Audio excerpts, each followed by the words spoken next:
If you're in an E3 visa and your renewal is coming up, this video is for you. We're going to go over what you need to do for your renewal and what your options actually are. Hi, I'm Halo, CEO and co-founder of Migrate Mate. We're an immigration company based here in New York City, helping Australians get their E3 visas for $499. I've been on 3 separate E3 visas, so I know the renewal process like the back of my hand, and I'm going to run you through your options so you can decide what's best for you.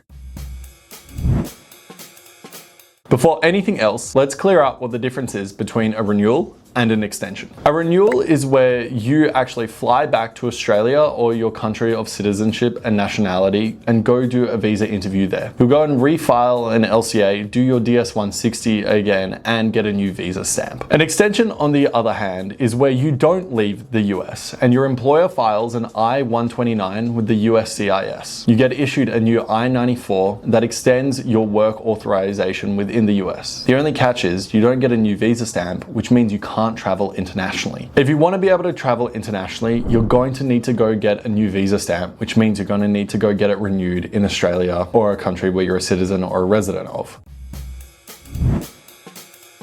So now that you understand the difference between an E3 visa renewal and an E3 visa extension, which one is right for you? That really depends on your circumstance. An E3 visa renewal is better if you want to be able to travel and re-enter the US on your E3, and therefore you need a new visa stamp. It's also really good to go do your E3 visa renewal at a time when you are planning to go back to Australia. You should do an E3 visa extension if you can't travel internationally right now, or you can't go back to Australia and you need certainty that you can continue working in the US ASAP. You want to make sure that your employer is on side because they're going to need to brunt the costs of it, and it can be quite a few $1,000s. It's completely fine to do an E3 visa extension within the US right now and then plan a trip to Australia later to go do your E3 visa renewal and get issued a new visa stamp.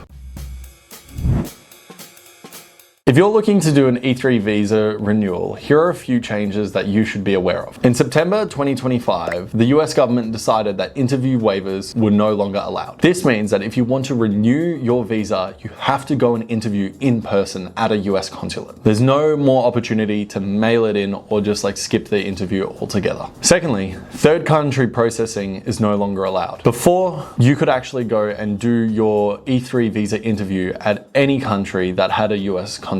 Some people went to the UK, some went to Barbados, some went to Canada. But now you have to do it in your country of citizenship or nationality, which for the vast majority of Australians is Australia. If you hold dual citizenship with another country, you can actually do your visa appointment there in that other country at the US consulate. The same goes if you live in another country and you have residence there. Unfortunately, if you're on a tourist visa, there's very few exceptions for doing your E3 visa there. For most people, the practical result of both of these changes means that they need to do their E3 visa renewal in Australia. Once you decide to do your E3 visa renewal and go back to Australia, the same steps apply as the first time you did an E3 visa. You file an LCA, file a DS-160, and you go do a consular interview. Every step is identical. If you would like to watch our full in-depth step-by-step guide on what the E3 visa process looks like, click the video on screen right now. If you're in the process of getting your E3 visa renewed and you'd like to chat with me, click the link in the description below. Happy to go through your specific case and what you need to do in order to get your E3 renewed ASAP. Thanks for watching.